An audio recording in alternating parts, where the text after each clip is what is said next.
गालियां देते हैं मोदी को, गालियां देते हैं योगी को, गाली देते नहीं थकते हम क्या बोलते हैं दीदी को, गाली देते नहीं थकते बिहार के मुख्यमंत्री को। मगर मैं पूछना चाहता हूं, आपके बिहार के मुख्यमंत्री, हमारे बिहार के मुख्यमंत्री या आपकी दीदी ने आपको कब कहा कि आप नमाज मत पढ़िए? कब कहा कि आप अपने बच्चों को मत पढ़ाइए?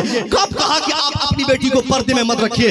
कब कहा कि आप इज्जत से न रहिए? कब कहा कि आप शराब पीजिए?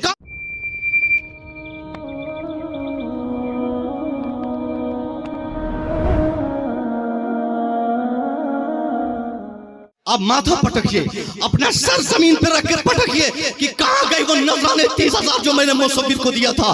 कहां गए 50,000 नजराना जो मैंने इमाम साहब के कहने पर हमने किसी पीर साहब को दिया था? ये सारे नजराना, तोहफा, तोहफा, सारी मेहनतें जब हमारे बच्चों को हम देखते हैं कि बाप को गालियां देता है, आखिर वो बच्चों में सुधार कैसे आएगी? उन बच्चों में इस्लाह कैसे पैदा होगी? उन बच्चों में अदब और तहजीब और तमद्दुन और इस्लामिक कल्चर हम कैसे देख पाएंगे? अगर ऐसे ही जलसों में हम खुराक बनते रहेंगे, भीड़ में जाने की नीयत लेकर हुड़दम मचाने, नारेबाजी करने, जलसे की तौहीन करने की हमारी नीयत रहेगी, न बाप सुधरेगा, न बेटा सुधरेगा, न समाज सुधरेगा, न हम सुधरेंगे। फिर रोने के सिवा हमारे पास कोई दूसरा रास्ता नहीं होगा।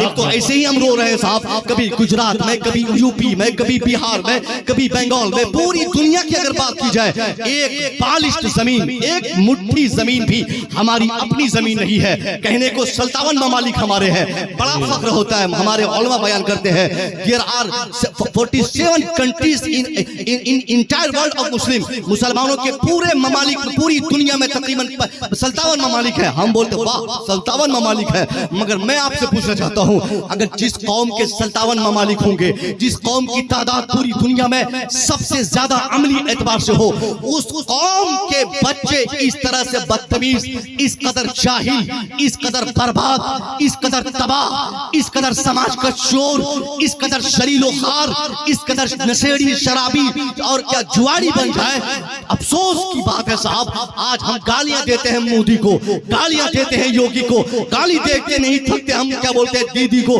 गाली देते नहीं थकते बिहार के मुख्यमंत्री को। मगर मैं पूछना चाहता हूं, आपके बिहार के मुख्यमंत्री, हमारे बिहार के मुख्यमंत्री या आपकी दीदी ने आपको कब कहा कि आप नमाज मत पढ़िए? कब कहा कि आप अपने बच्चों को मत पढ़ाइए? कब कहा कि आप अपनी बेटी को पर्दे में मत रखिए? कब कहा कि आप इज्जत से न रहिए? कब कहा कि आप शराब पीजिए?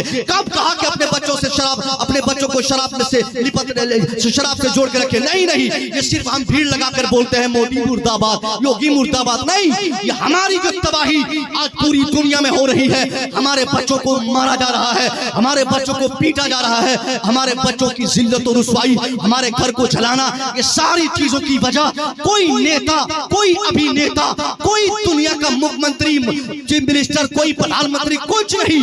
इसका सबसे बड़ा रिस्पॉन्सिबल, सबसे बड़ा जिम्मेदार, सबसे बड़ा जिम्मेवार हम मुसलमान खुद है। हमारा कुरान कहता है वमा असाबकुम मिन मुसीबा फबिमा कसबत ऐदीकुम, what misfortunes befalls on you it is because your hand has gathered it. Quran कहता है हे मुसलमानों, क्यों अपनी बर्बादी की वजह किसी दूसरे में तलाशते हो? क्यों अपनी तबाही का कारण किसी दूसरे को बनाते हो? क्यों अपने बच्चों की जिल्लत और रुसवाई क्या जमीन और रिस्पॉन्सिबल किसी नेता को बनाते हो?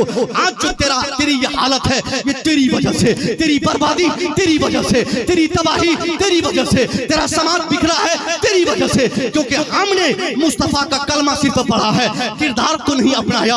हमने मुस्तफा रहमत का कलमा पढ़ा है, आपकी जिंदगी पर अमल हमने नहीं किया।